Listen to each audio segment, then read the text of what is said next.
Komið sæl. Ég heiti Sigríður Ólafsdóttir og er lektor í málþroskalæsi og tvítingi við Menntavísindasvið við Háskóla Íslands.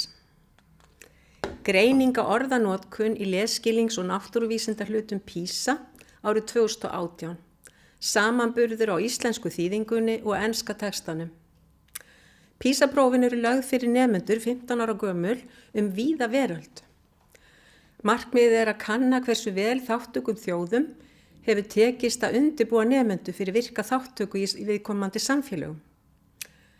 Prófin eru fyrst samin á ensku og frönsku og síðan þýtt á hinn fjölmörgu tungumál. Það gefur auga leið að mjög mikilvægt er að standa vel að þýðingunum. Ef að texti í einu tungumáli er erfiðari en í öðru, þá skekkir það samanburðinn. Ef við tökum til að mynda lesskilningin, kröfur í lesskilningi, það er verið að kalla eftir færni nemenda í að finna upplýsingar í texta og meta þær. Máta þær við fyrri reynslu sína og bakgrunnsþekkingu og taka mið af og vega og meta ólík sjónarhorn. Ef að of mikið er af erfiðum orðum í texta, þá getur það verið ákveðin þröskuldur, að nemendur ná ekki að beita þessari færni sem verið er að leita eftir. OECD gefur út leiðbeiningar til þýðenda í sambandi við það hvernig þeir eiga að velja orð. Þeir eiga að reytast við að velja sambærileg orð að þyngd og sérhafingu og í upprunalega textanum. Forðast að velja flóknar eða einfaldari orð. En það er ekkert kveðið á hverju slíkt mat skal byggja. Þó er tekið fram að lengri orð í hinum ýmsu tungumálum hafi tilhneigingu til að vera flóknari, tæknilegri og óhlutlægri en stutt orð. Ekkert er kveðið á það að taka beri mið af því hversu algengun orðin eru í viðkomandi tungumáli.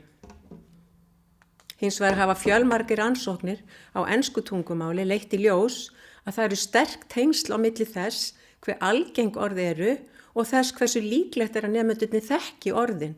Því algengara sem orðið er, þeim líklegra er að nemandinn þekki orðið og því sjaldgæfara þeim ólíklegra er að nemandinn þekki orðið.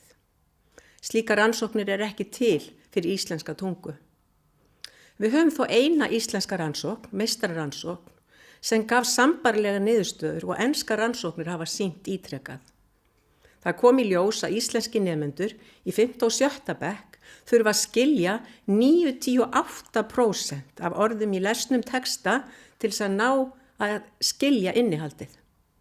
Þetta segir okkur það má ekki vera nema 2% af óþekktum orðum í texta. Sé hlutfallið 3%, hvað þá 4 eða 5, þá eiga nemendurnir í basli með að skilja textan. Þannig að við vitum að fyrir íslenska nemendur eins og enska nemendur þá skiptir hvert einasta prósent óþekktra orða í texta máli.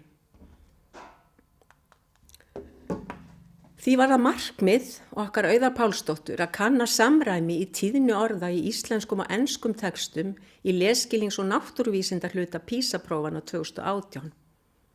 Og við ákváðum að rýna í þetta viðmið sem OECD setur fram, hvort að það gildi fyrir íslenskuna að algengari orð séu einatt lengri en sjaldgæfari samheiti þeirra. Þannig að við bárum saman lengd íslenska orðsins sem lenti ekki í sama tíðniflokki og enska orðið við samheiti þess í sama eða nærliggjandi tíðniflokk og enska orðið, hvort að þetta gildi að algengu íslensku orðin væru lengri en sjaldgæfari. Við settum fram 4 rannsóknarspurningar. Hvert er hlutfall orða í 5 tíðniflokkum í íslensku og ensku í lesskilnings- og náttúruvísindatextum PISA-prófana 2018?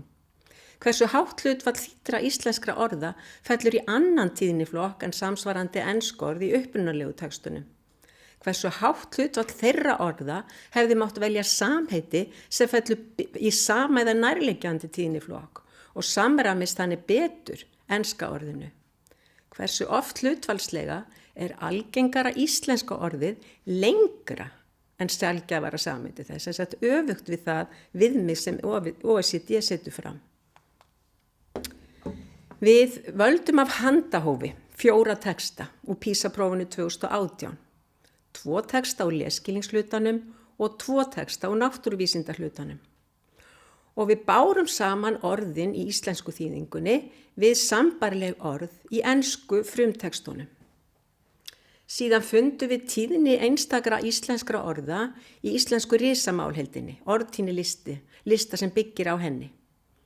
Og tíðni enskra orða fundum við í orðtíðnilistra sem byggir á 2 málheildum sem mælt með að vinni saman, The New General Service List og The New Academic Word List. Og svo í lokin, þá fundum við samheiti íslenskra orða sem ekki fjall í sama tíðniflokk og ensku orðin og á málinu.is, máli.is og snara.is. Greining gagna. Það var mjög fljótlegt að greina ensku textana. Við gátum bara límt á inn í lextutor.ca og samstundis fekk greining á tíðni orðana. Þannig voru orðin sem falla í 1000 algengustu orðin í ensku fengu bláan lit. Næstu 1000 grænan, næstu 1000 bleikan, næstu 1000 gulan og svo orð sem voru sjaldgæfari eða fundust ekki í málheildunum fengu rauðan lit. Og svo fekk maður prósentur á hvern orðflokk. Við þurftum að handvinna þetta fyrir íslenska textan. Og þá bara skráðum við niður tíðnisæti orðsins á orðtíðnilista risamálheildarinnar og flokkum þau á sama hátt. Blátt, grænt, bleikt, gult og rautt. Niðurstöður. Við komumst að því að hlutfall algengustu orðana var lægra í öllum textum íslensku þýðingarinnar sem hér voru skoðaðir heldur en í ensku frumtextunum.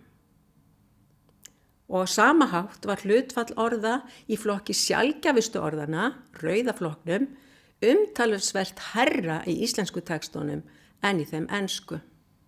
Þá kom einnig í ljós að dreifing orða í alla þessa 5 tíðniflokka var jafnar í íslensku en í ensku. Við skoðum sérstaklega orðin sem fjallu í annan tíðniflokk en samsvarandi enskorð í upprunalegu textunum. Og þessum 4 textum var hlutfalli frá 15 og upp í 51%. Meðaltalið fyrir alla textana var 22,7%, þannig að 22,7% orðana í íslensku þýðingu og ensku textunum lenti í ólíkum tíðniflokki.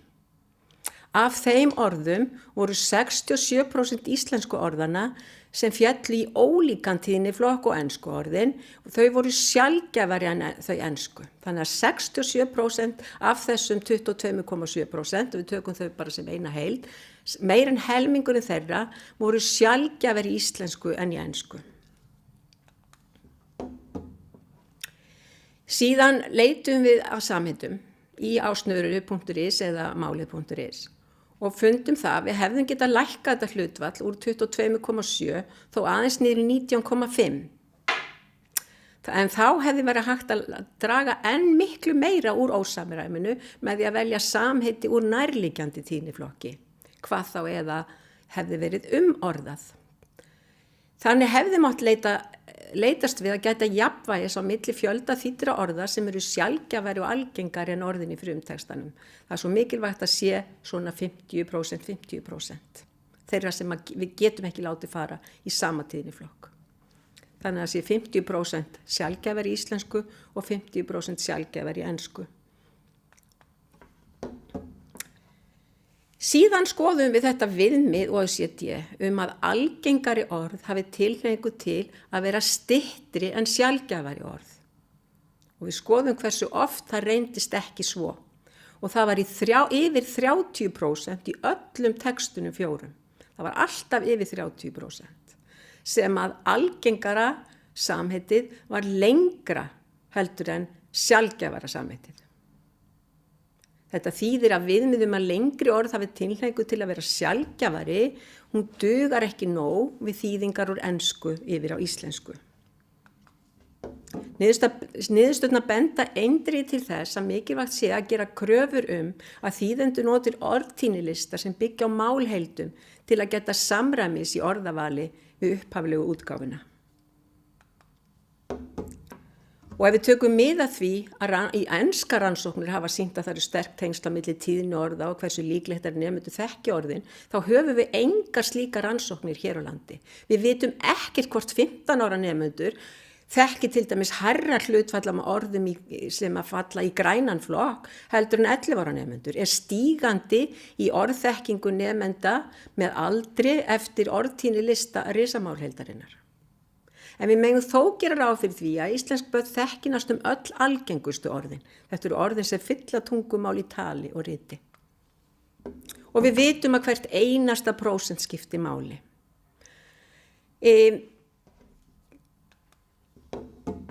Og við vitum það að ef að þáttur orðaforða er þyngri hjá einum hópi þáttakanda en öðrum, dregur þá réttmætir samanburður á milli ríkja.